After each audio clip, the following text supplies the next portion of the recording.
Y'all are crazy if you think I'm doing this without a poppy in hand, honestly. Too much counter, not enough me. This week, you and we're starting off beefing, okay? We're coming in strong because why none of y'all tell me last week that my blush was not blended, okay?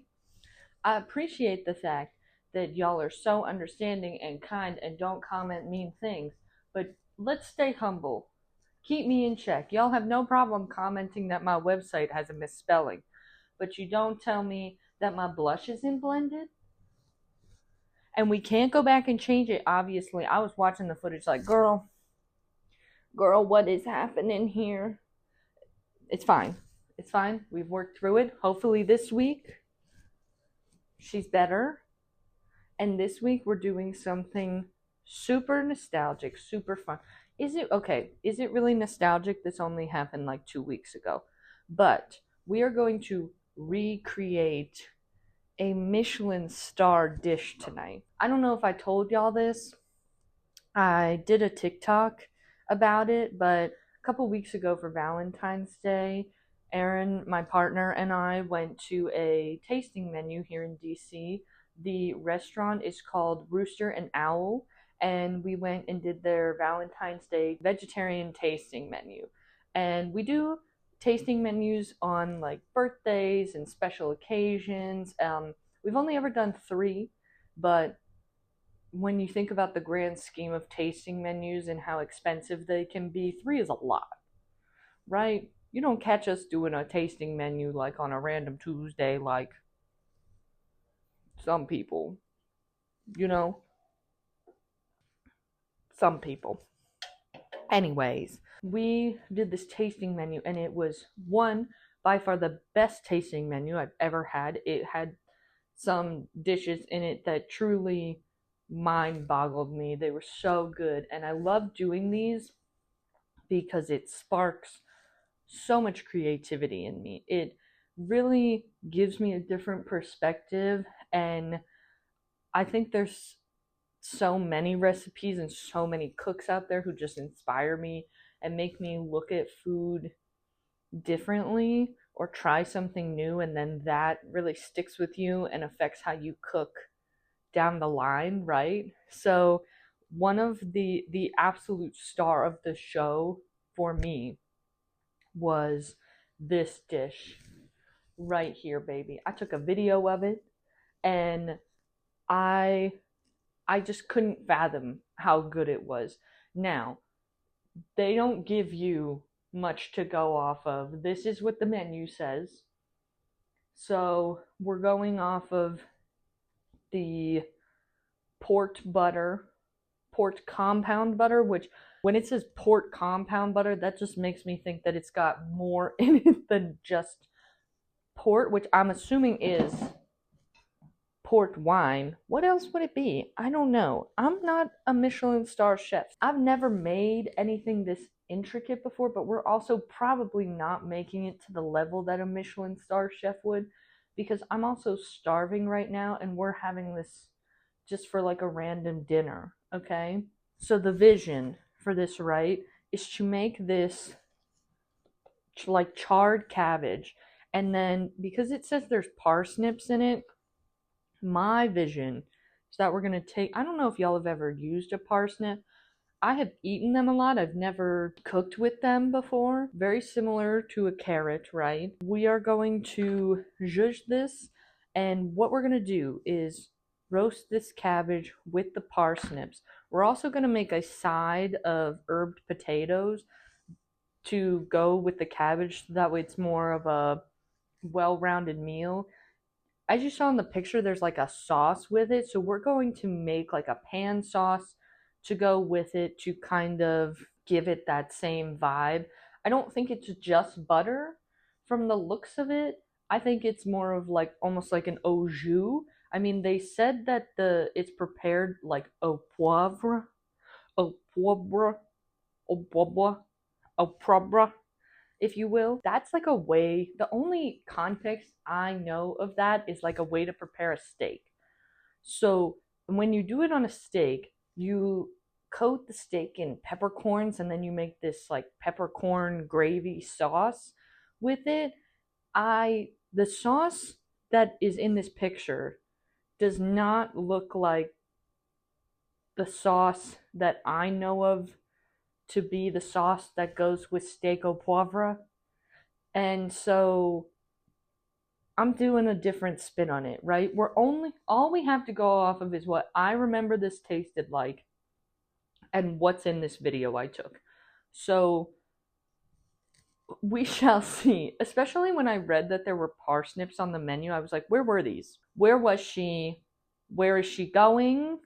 What's the vision, right? Because there was, to my memory, there was nothing under that cabbage. So to me, it must have been layered in between the leaves.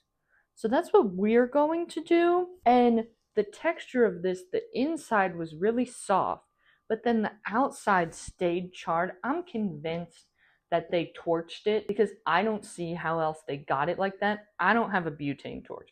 I also would really love if we could rice these mashed potatoes. I don't have a ricer or that like smush and crank thing that other chefs have. Okay, we're working on expanding this kitchen slowly but surely. And I think that we're going to do the best we can with what we got. This is going to be like, instead of a Michelin-star meal, we're going to call this like a Michigan-star meal. You like, if you heard it from across the room, you might think it's that, but it's really not, you know? Maybe at the end, if we like squint at it, it'll kind of look similar. We're going to see, okay? I've never done anything like this, and this meal was so good, I must have it again. I must have it again. We will try. Because in this house, we are always learning, okay? Always growing. Let's try. Come on. I just tripped. Can I also just say that I'm working on the lighting situation in here. I keep seeing all these people who have like nice, warm tone, cozy kitchens, and I'm like, that seems magical, right?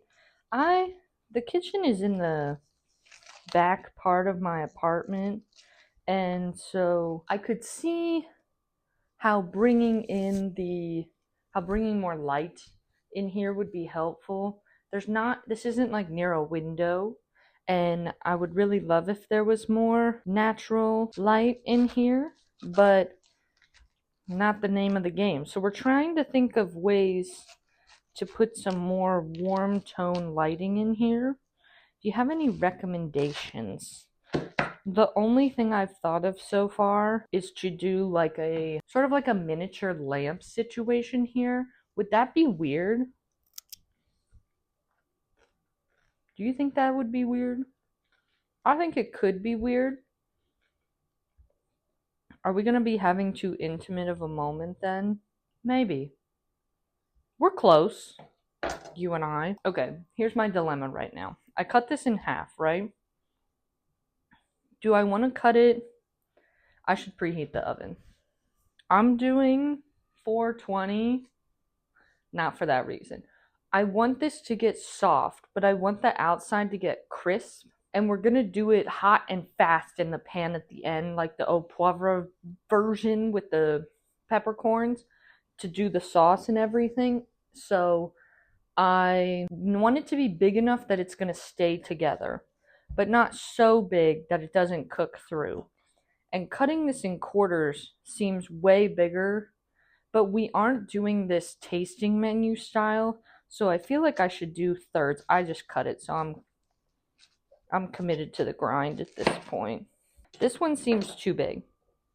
We're going to pick the best ones at the end. I'm pretty sure that's what they do in like Michelin-star restaurants anyways, is like they make a bunch and then they only put out the best ones, right? So we have our little cabbage wedges. Now I don't really see how does this gonna work with the parsnips. I want them to keep their integrity, but my vision was to kind of layer these in between the leaves. But if I start pulling them apart, they're more likely to fall apart, right? Where were you? Okay. Let's start by at least cleaning and peeling this, okay? One thing about my kitchen, it's only semi-organized. I fear I can only do so much. My original vision for this was to just use the vegetable peeler to also make these like very thin strips of parsnip and layer them in between the cabbage leaves, right? I thought that would be a good solution, but like I said, this is a very experimental learning process for the both of us. So I think the best thing to do would be maybe we do really thin slices and then we layer them on the bottom. Let's think about it. I'm just spitballing ideas. Think about like how this could go, right? Because this is kind of peeling back, but again, if I get up in here, I'm gonna lose part of this integrity, and it's only gonna get worse as it cooks. But I could see how it could be nice. I see how good that could be if we could layer it in between. Do we do it? I'm worried it's gonna fall apart because the biggest thing is that it came out like in a whole wedge, right? I don't know. What if they were so, like, I feel like Michelin restaurants do crazy ass things where like they will take these whole leaves off. The whole thing will come out and they would torch the leaves at the end just so you had that crispy bit on the outside. They would put it back on. Like, that's insane, but it's also not insane for a Michelin-star restaurant, right? This is my house though. I want to keep them intact. Okay, we're making a game time decision. I want to keep them intact for sure. The parsnips, I'm thinking we're going to go with the circle thing at the end, okay? So let's at least get these on a sheet tray because we're going to get them roasting in the oven because I want them to start getting crispy. I don't have a convection oven. I think that would be super helpful. I do have an air fryer, which is just like a mini convection oven, but I want to be able to do them all on the same temp. Because if this was convection, I'd do it at like 400. I'm just going to crank it up slightly to 420, and that's why I'm going to do it at that temp. I'm going to season these with, for now, just a light drizzle of olive oil and a bunch of fresh cracked pepper. That's where we're going to start, okay? While I'm doing this, I'm also going to get some water boiling for the mashed potatoes. You know, I just went to Costco today. Probably should have got some more olive oil, but it's fine. I'm also going to put them one side down on this sheet tray because the problem with doing this that I could see is that only the top side is going to get crispy and then I'd have to flip them, right? But because I'm choosing to do this, finish them in like on a high heat serum and sauce, I think this is actually going to work out in their favor, right? We're kind of going to dry them out a little bit, which is what we want because then we're going to introduce a bunch of moisture when we do the sauce. And then, as y'all know, if we need to refill the pepper cannon. I cannot find the pepper. Oh no. For now, she'll be fine because I don't feel like digging through the whole pantry. And there's still some in here. So, I have this set to like a medium coarseness of pepper. Do you see how much comes out? You need to get down here and look at this, okay? I wish the pepper cannon people paid me to do this, but just like, look, this is, it's insane how much comes out. It really is. We're giving her, like I said, a good amount. Everyone, even the little things at the end, okay? Coating her in pepper. And these are tri-colored peppercorns. And then we're putting this into the oven, 420. I'm going to start with 10 minutes. Keep an eye on it. We're going for a look. Remember, we're going for a look, not a doneness. Let her go. We are getting use out of this vegetable peeler tonight, Mama. I'm using yellow potatoes for my mashed potatoes. I just find that they get a little bit smoother. And I am going to take the skin off and then chop them a little bit smaller before I put them into the boiling water. I know that there is a way that I could peel these potatoes on the counter and save the skins and make like little crispy potato skins or little like chippies with them. I know I could do that. Do you always need to be doing things like that? No. Sometimes you just gotta lean with it, rock with it, you know? It smells so much like pepper in here. It smells incredible. Alright, I'm just giving these a rough chop so they can cook a little faster in the water, just about this size. And I'm just gonna get them in there, get them started. Once these are definitely going, we're gonna start. I'm gonna do a little, like I said, herb infused olive oil. I'm just gonna make a little bit of that because I don't have a ton of use for it right now. So we just want to make enough for tonight, and then we can start prepping some of our pan sauce as well. Also, I think I'm actually going to slice this on the mandolin. I know y'all hate when I break that out, but I think that'll give us the nice thin layers I want. And then I think I'm actually going to cook them in the pan sauce. I don't know. We'll see. We'll see. We have parsley, dill, and we've got green onions and some chives. I am going to start. I'm going to actually use the parsley stems for this. I don't know if y'all ever watch Teeny on here or on TikTok, but she always talks about how parsley stems hold so much flavor.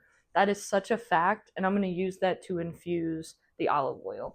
Like I said, I don't have a ton that I'm going to need, so I'm just going to do about 1/4 of a cup.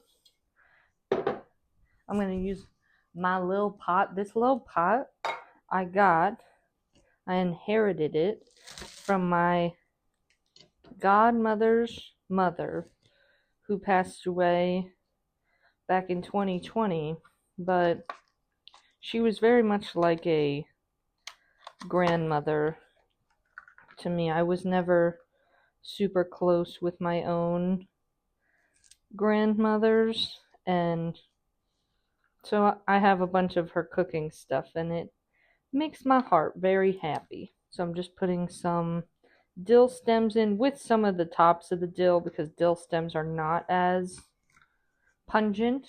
And then because we're going to strain this, I can just put in the stuff that I don't actually use too often, like the tops of these green onions. We'll put in some chives. Aaron picked me up these chives. We did not need 2 packs of them, but now we have a surplus. Let's get this on a medium low heat, okay? This we want to do nice and slow, and our cabbages are about to finish in the oven on their first 10 minutes, so let's see where they're at. They're starting to get a nice kind of brownness to them, which I think is a good sign, but I just want them to go a bit further, right? So we're going to keep that going, keep up with this. I'm going to start getting some butter melting as well. We're making this port compound butter, so I'm not going to use a ton of this. Port wine is like a sweet wine, and I think it just adds like a nice depth of flavor. We're going to finish the pan sauce with some veggie stock, and I'm just going to use some unsalted butter and build up from there. I'm going to put some shallots in mine as well, just to also add some nice kind of oniony flavor. So I'm going to cut those super, super thin, hopefully so they just kind of mellow out the sauce. And I think it'll be really beautiful. Honestly, I don't think this should be super time consuming, but I'm trying my most here because we are recreating a Michelin-star dish, and you know they put the most into this, right? So we're giving them slightly less back. Another thing about me is I have no concept. The little markers on which burner is which on my stove have been wiped away through many probably years of renters, and sometimes I struggle to remember which burner is which on here. I'm just trying to make like a stock bag pile.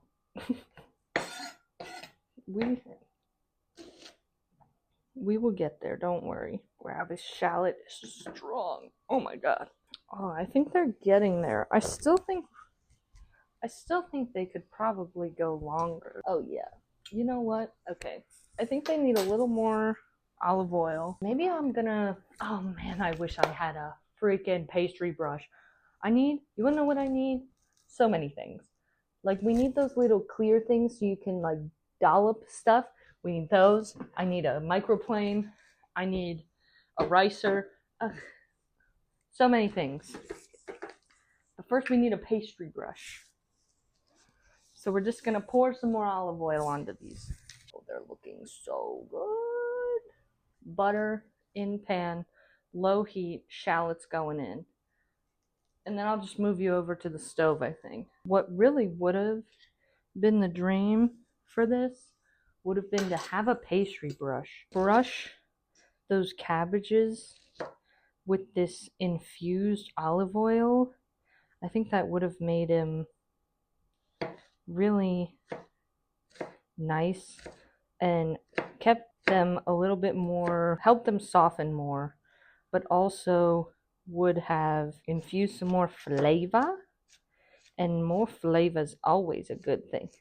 But I don't have a pastry brush. I know, that's not that expensive, but like I always say to you people, this is a low budget production. These are like almost there. Do you want to come over to the stove now? I'm just waiting for this butter to melt down. I did about a stick of butter. I know that sounds like a lot, but she probably needs it, honestly. I honestly also hate this pan, but it's my biggest pan, and I think it's what we need to use. I just realized I never reset a timer for these cabbages. These cabbages are coming out.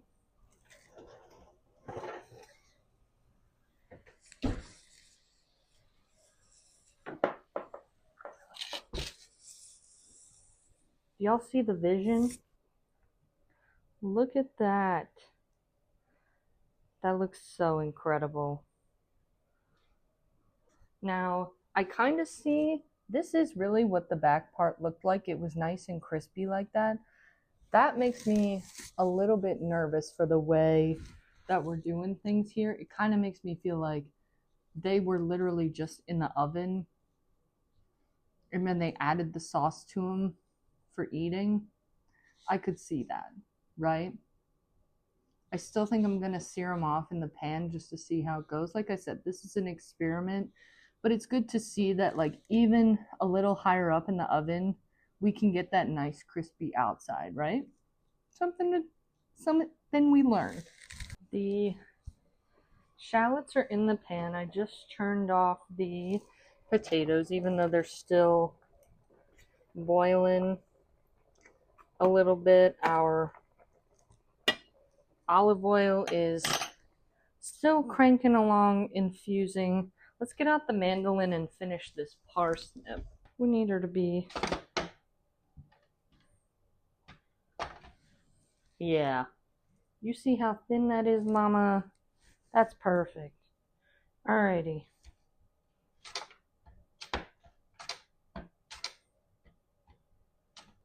I know y'all don't like to watch me use the mandolin because it stresses you out. So I'm going to cut out most of this. But I promise I do this safely. And I also have the thing where I wouldn't have to get my hands so close. But I don't know. It's not super functional to use, right? I think that's all the further I'm going to go because I don't want them to get too thin or too not wide enough. So we'll just put that in the stock bag. Everything seems to be going good. Let's clean up a little bit. And we're working on our sauce. And then we should just finish the potatoes. I'm just going to finely chop some herbs, put some of those into there with some heavy cream and butter. And then I'm going to try to get them as smooth as possible because I do want to pipe them. I don't have a piping bag, but you know we always have a Ziploc. And we can open this bad boy. Let's do that too.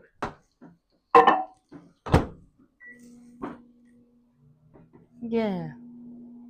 I know what it's like. Do you want to try some? Yeah, I'm going to take a swig of it. No.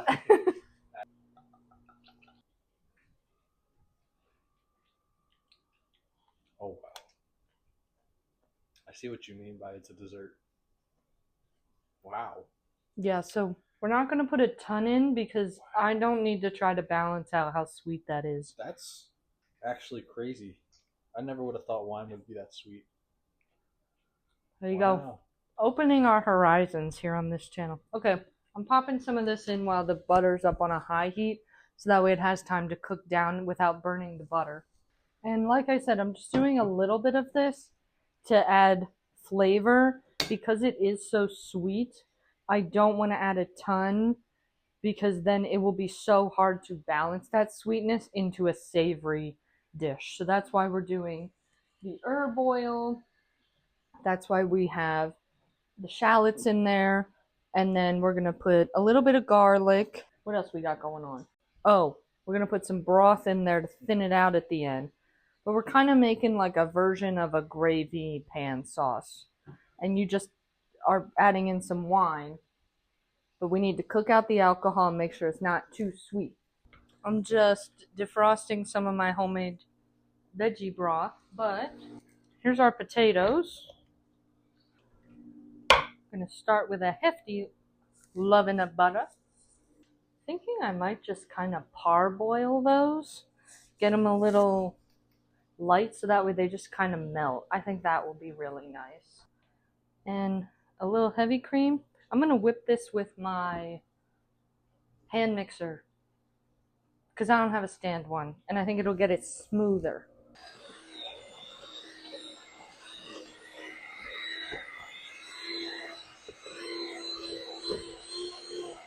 I added in some veggie broth. We're going to crank up the heat on that. And then the mashed potatoes are just kind of like homogenized.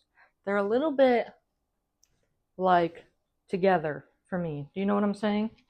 I am going to get a little thing of water boiling so I can parboil these and then like flash cool them and then just plate them up on the bottom. And potatoes, we're going to add some of our infused oil. I'm just going to strain that out so we have it in a little dish to use that as well. And then everything's almost done, which is crazy. I just had a brilliant idea. I have a bunch of these bottles. They're from this company called Cruise Supply Company. I love them. I normally use them for coffee syrups, and then I have a big one for infusing things, like if you want to infuse liquor, or if you want to make batch cocktails, or you want to do some type of like, I don't know. It has nice measurements in it. That's why I like it. But these have pour spouts, so I can put the oil in here and then I'll get a nice pour spout on it to have control over it. The cool thing about these is they come with, if you buy like one of their sets, they have this. This is how you fill it though, so it's really super mess free. So I have like a smaller strainer. I'll show you how I'm gonna do this. So I have this smaller strainer. I'm just gonna pour it right in.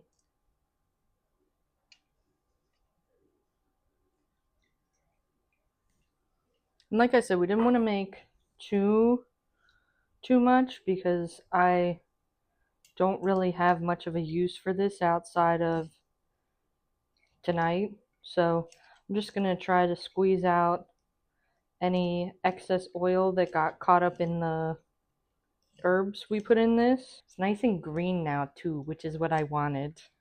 You're not really going to be able to see it once I flip it over because I made so little, but this will just be functionally good. So I have the pan sauce boiling right now. I'm going to add in just a little bit of these closer to the end to finish balancing it out.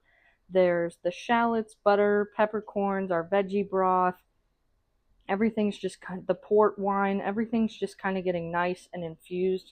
I'm getting water boiling to parboil the parsnips that are going to go on the bottom. And then I'm probably going to move this to the back burner and get a pan nice and hot here so that we can finish by just charring these in the end on some butter. They look gorgeous though. They're still a little crisp though, so I feel like we definitely need to cook them down a little bit more. Get them nice and hot and then move them over to the sauce.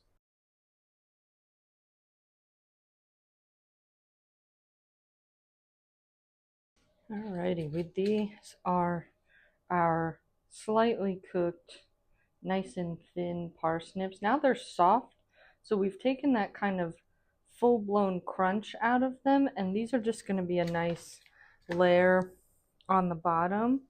I am just getting some herbs prepped to go into the mashed potatoes. I added some of the herb infused olive oil, and then I added some salt and pepper.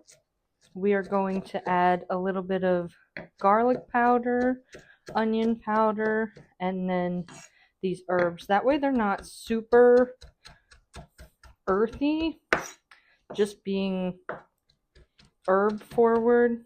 Want to keep them nice and balanced. Chives, dill. Not too much dill. I know I'm a dill girly, but we will stay reserved today because dill is not the star of the show today. I do love the dimension that this herb really adds, and I do love when she's the star of the show, but today's not her day. One of the dishes we had at this meal was super dill forward, and I feel like it just really was a testament to how you can allow dill to be very much a shining moment, and you couldn't even see it in the dish. I'm pretty sure they did like a dill infused sauce on the pasta dish that came after this cabbage dish, and oh my god, it was phenomenal. Absolutely phenomenal. Am I using too small of a spoon for this? Absolutely. We're getting our pan hot. I'm just going to put some butter in it to sear off these cabbages, and then we are going to get them nice and seared, strain the sauce into this, and finish them in the pan. And then we'll plate, and everything will be gorge.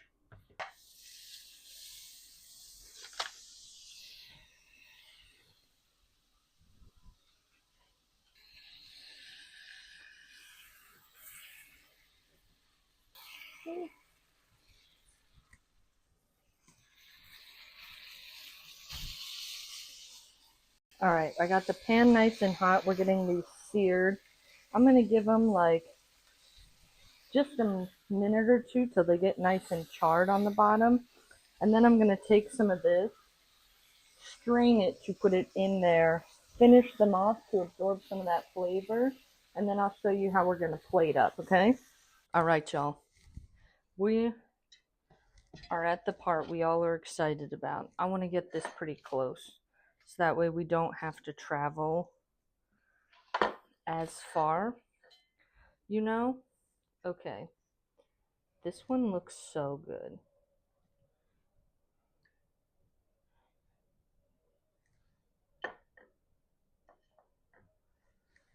Wait, I just remembered we have these. I'm going to do these on the bottom, right? Like a little hidden surprise under your meal.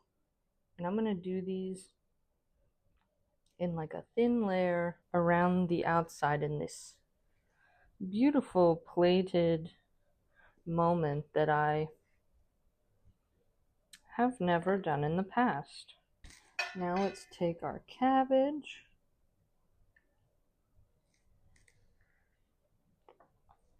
Place her down.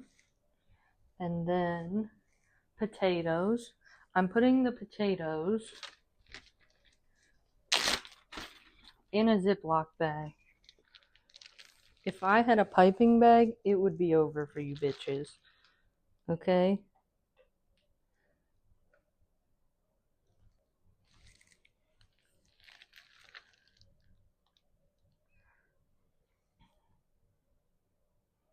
Okay. Sauce.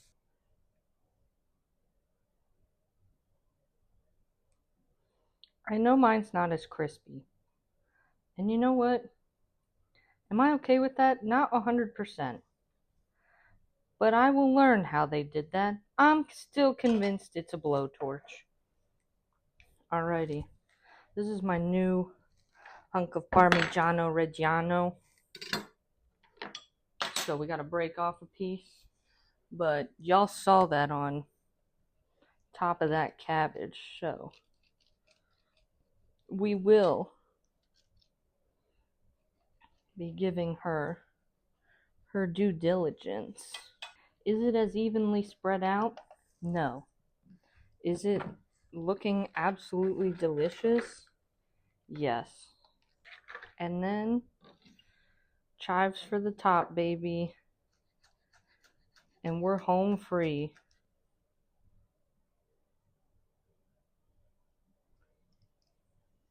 Alright, y'all. And there you have it.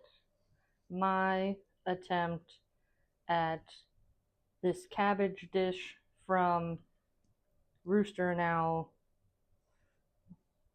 Let's try it and rate it 1 through 10.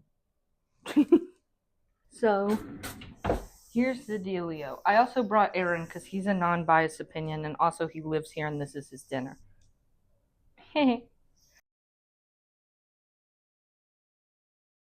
But he also ate this. My thought is, the back obviously didn't keep the crispies. My only concern is that the last time we ate it, it kind of just fell apart with a fork. I'm worried you're going to need a knife for it.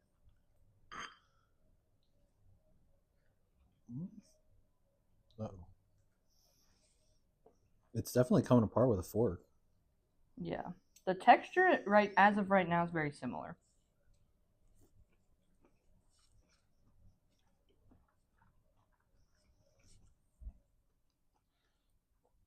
Do I think I forgot to put this on it. Uh-oh. Wow. I will say, I also agree that I think it was blowtorched.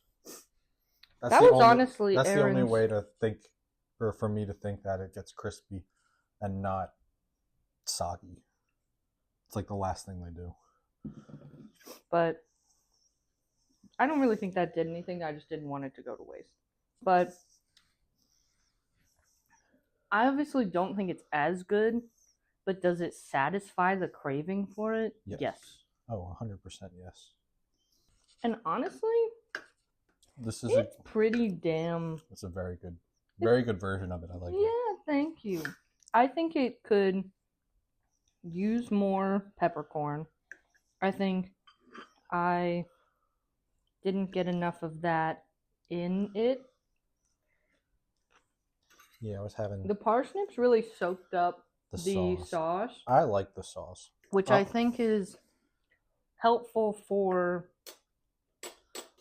I'm just gonna eat this Parmesan cheese, but I think it helps kind of get that flavor deep in it. So I could see, again, if I could figure out how to get the parsnips in it without it falling apart, it would be over. And I'm a big sauce guy, and this sauce is really good. What about the taters? I love the taters. If this, oh, would it be a video if we didn't drop things on the floor? Yeah, later. The potatoes are very good too. They didn't need it in the tasting menu, obviously, because it was a tasting menu. It was like 6 courses? Yeah, something. They didn't need potatoes. We're eating this for dinner. We need potatoes. All right. Any last thoughts, feelings, vibes? This is good for what we're able to do with it. It's a very good recreation of it. Thank you, baby. I'm very proud of this. I would do this again. Maybe not this exact thing, but it's given me a very different perspective of how to make cabbage. And I think it will come around again soon. So thank y'all so much for watching. I hope you enjoyed. Thank you always for coming to the table and for loving on us and supporting us. And we will see you at the table next time.